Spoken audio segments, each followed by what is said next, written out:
5ই August থেকে 12ই ফেব্রুয়ারি পর্যন্ত বাংলাদেশের ইতিহাসে অনেক বড় ক্রান্তিকাল। এই ট্রানজিশনাল পিরিয়ডে 72 সালে যদি আদেশ দেওয়া যায়, 73 সালে যদি আদেশ দেওয়া যায়, তাহলে কেন 2025 সালে ট্রানজিশনাল পিরিয়ডে আদেশ দেওয়া যাবে না? লিগ্যালাইজ করছেন। All legal proceedings pending in the High Court immediately before the commencement of this Constitution shall be transferred to and be deemed to be pending before the High Court. Such and such বলে conclusionটা কি দিয়ে draw করছেন?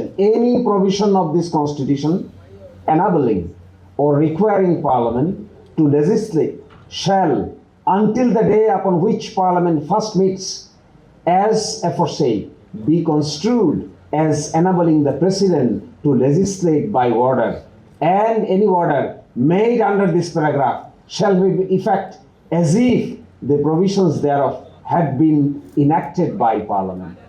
ওই যে parliament বসে নাই, কিন্তু president order দিচ্ছে, Dhaka university order, atomic energy commission order, গণপ্রতিনিধিত্ব অধ্যাদেশ অর্ডার 1972।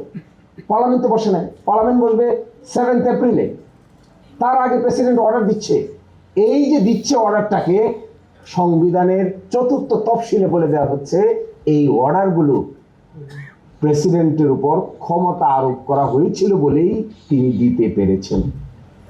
আজও দেখবেন Dhaka university order, Dhaka university এক নাই কেন? ঢাকা ইউনিভার্সিটি অর্ডার কেন? আপনি গণপ্রতিনিধিত্ব, বাংলাদেশ গণপ্রতিনিধিত্ব আদেশ কেন? অধ্যাদেশ কোথায় গেল? অ্যাক্ট কোথায় গেল?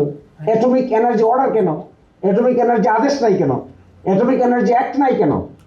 একইভাবে আপনি দেখবেন Bangladesh national liberation struggle order কেন?